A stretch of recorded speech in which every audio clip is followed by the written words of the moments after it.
Students, this is video number 9 on vectors. और इसके अंदर हम वही रेजोल्यूशन ऑफ वेक्टर्स को और डिटेल में जाने की कोशिश करेंगे और इसको अंडरस्टैंड करेंगे।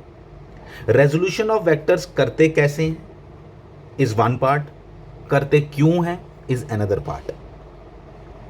करते कैसे हैं ये सीखना तो इंपॉर्टेंट है ही है, करते क्यों हैं इज इक्वली इंपॉर्टेंट, बट करते क्यों है सीखने में टाइम लगता है थोड़ा।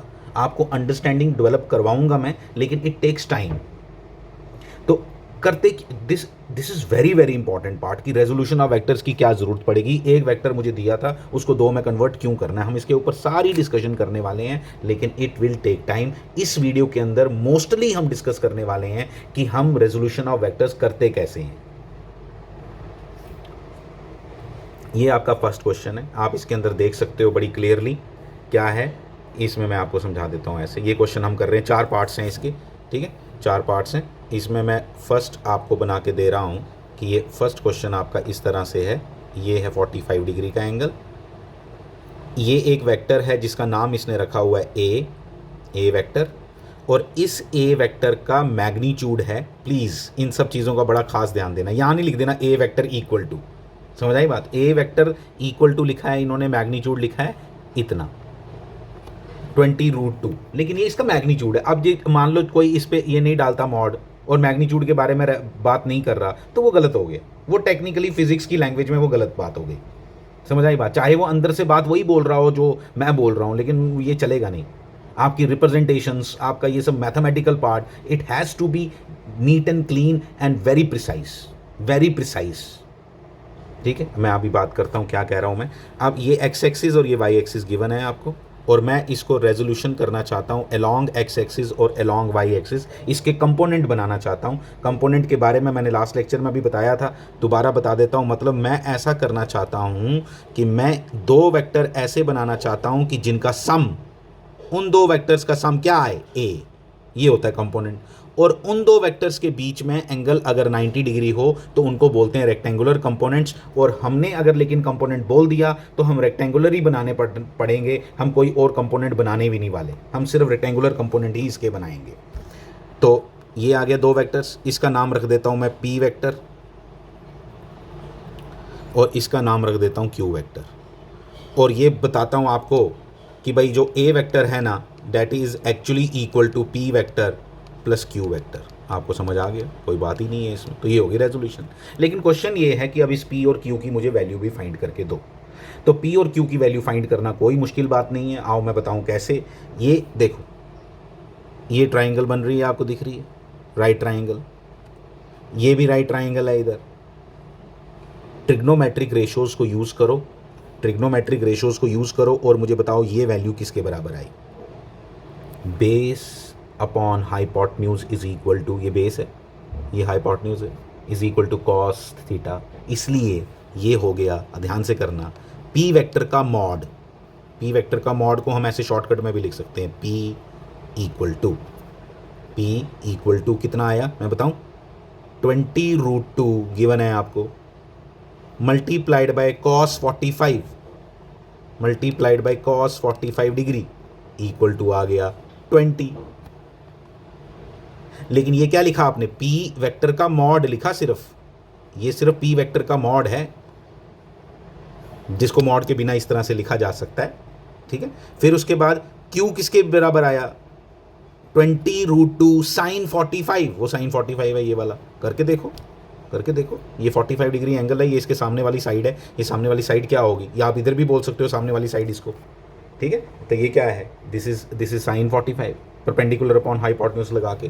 तो Q इक्वल टू क्या आएगा, 20, वो भी 20 आएगा, क्योंकि साइन 45 और कॉस 45 दोनों बराबर होते हैं। लास्ट अब एक और काम हम करने वाले हैं, हम इसको रिप्रेजेंट, हमने P की वैल्यू निकाल ली, हमने Q की वैल्यू निकाल ली, हम इसको अब रिप्रेजेंट करना चाहते हैं I और J में। देखना कैसे, वैल्यूज़ आपको पता चल चुकी हैं डिफरेंट क्या है। मैं थोड़ी जगह खाली कर रहा हूँ कि मेरे को लिखने के लिए जगह चाहिए, इसलिए अब देखो ज़रा मैं अच्छे से बताता हूँ आपको, मतलब क्या वैल्यू आई इसकी।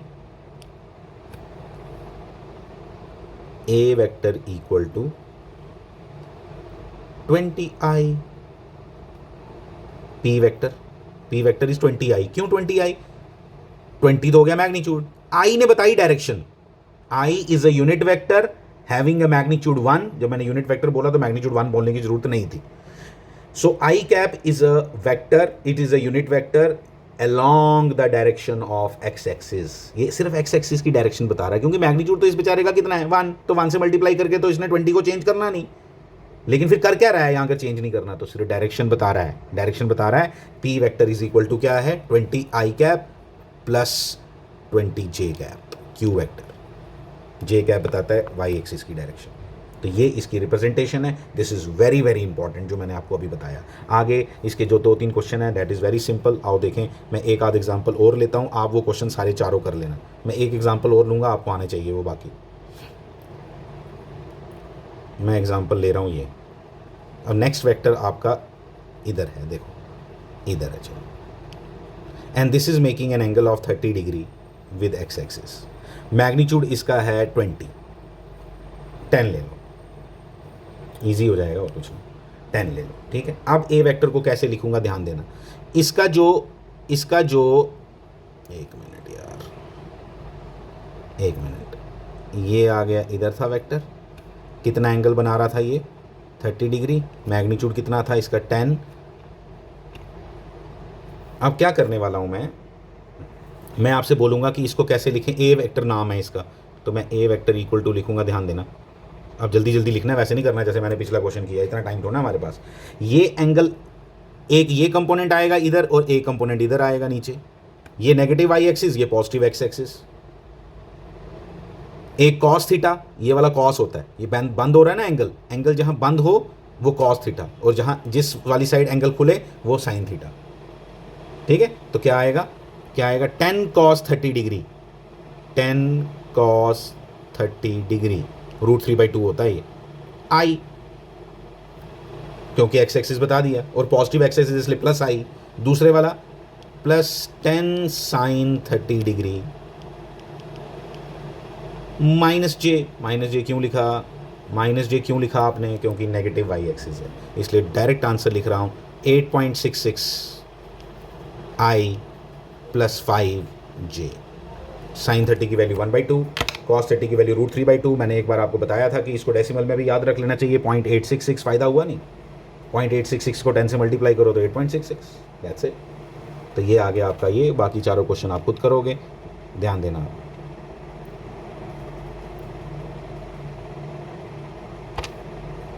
नेक्स्ट क्वेश्चन ये है, find the resultant of the vectors a vector, b vector, c vector, d vector. देखो इन चारों का रिजल्टेंट पता लगाना है। ए वेक्टर दिख रहा है आपको, सब दिख रहे हैं, सामने दिखा है, ए vector, b vector, c vector. और आपको बता दूं चारों वेक्टर्स को ऐड करना है, तो सबसे इजी मेथड क्या होगा। एक हो गया पॉलीगन लॉ, पैरेललोग्राम लॉ लगाएं, दो को पकड़ें, तीसरा रिजल्टेंट आएगा, फिर तीसरे को चौथे में ऐड करें। That is a very long process.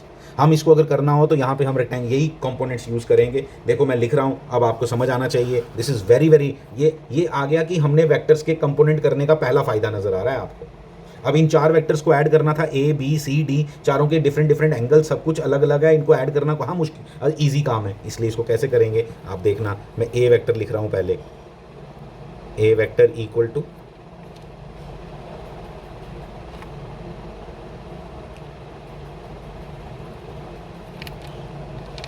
A vector equal to,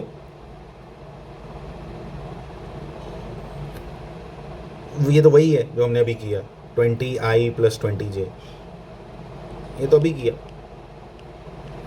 20i plus 20j। फिर b वेक्टर इक्वल टू, ध्यान देना b बिल्कुल खड़ा है ऊपर की तरफ, दिख रहा है आपको, ये देखो। कोई भी वेक्टर ऐसे बनाया हो ना, और अगर आपको पता लगाना हो तो आपने इसके इधर एक्सिस बना लेनी है ऐसे। यहाँ पे भी मैंने इसके नीचे एक्सिस बना ली, ये सामने नज़र आ रहा है। इसमें तो x वाला पार्ट ही नहीं है, इसमें सिर्फ क्या है j, तो इसलिए क्या आएगा 10j, 10 वैल्यू दी हुई है इसकी, 10j लिख दिया।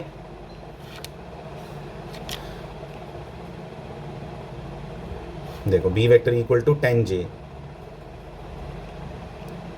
c वेक्टर आपको खुद समझ आना चाहिए, ये लो बना दी एक्सिस, इसकी स्टार्टिंग पॉइंट पे, इसकी टेल पे एक्सिस बना लो, बना ली। ये सामने दिखाई दे रहा है नेगेटिव एक्स एक्सिस है, इसमें वर्टिकल कंपोनेंट नहीं होगा, तो c इक्वल टू -5i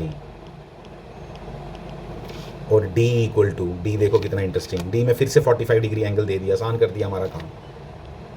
तो d इक्वल टू, फिर से वैल्यू उतनी है 20√2, तो 20i, गलत लिखा, 20 नहीं, -20i, -20i प्लस 20j। अच्छे से करना है, आपको नज़र आना चाहिए, देखो ध्यान से, negative x axis, positive y axis, और ये अल्टीमेटली हमारे 4 बने। इन चारों को अब ऐड करो, आई वाला पार्ट आई में ऐड होगा, वाई जे वाला पार्ट जे में ऐड होगा, तो क्या दिखा, ये देखो +20, ये नहीं कर देना, ये जे है, -20 कैंसिल कर गई, तो रिजल्टेंट किसके बराबर, रिजल्टेंट को आर से रिप्रेजेंट कर देते हैं,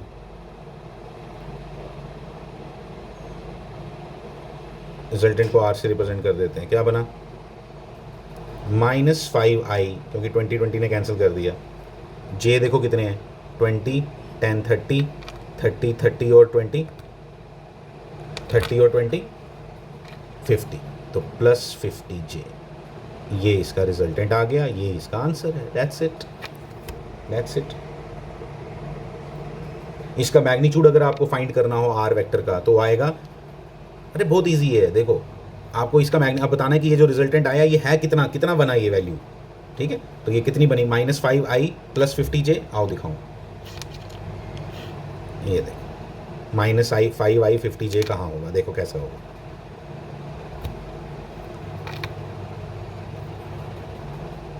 -5i 50j, यहाँ ऐसा है, ये देखो,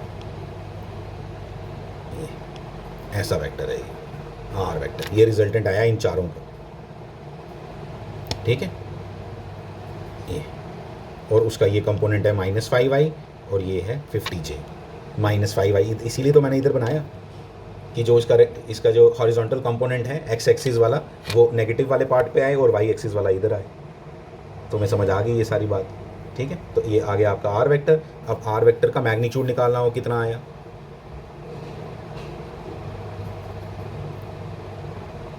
आर वेक्टर का मैग्नीट्यूड आया √, लगाओ ना पैथागोरस, सिंपल पैथागोरस है, दिस इसका स्क्वायर प्लस दिस का स्क्वायर, तो कितना आएगा, 25 + 50 का स्क्वायर,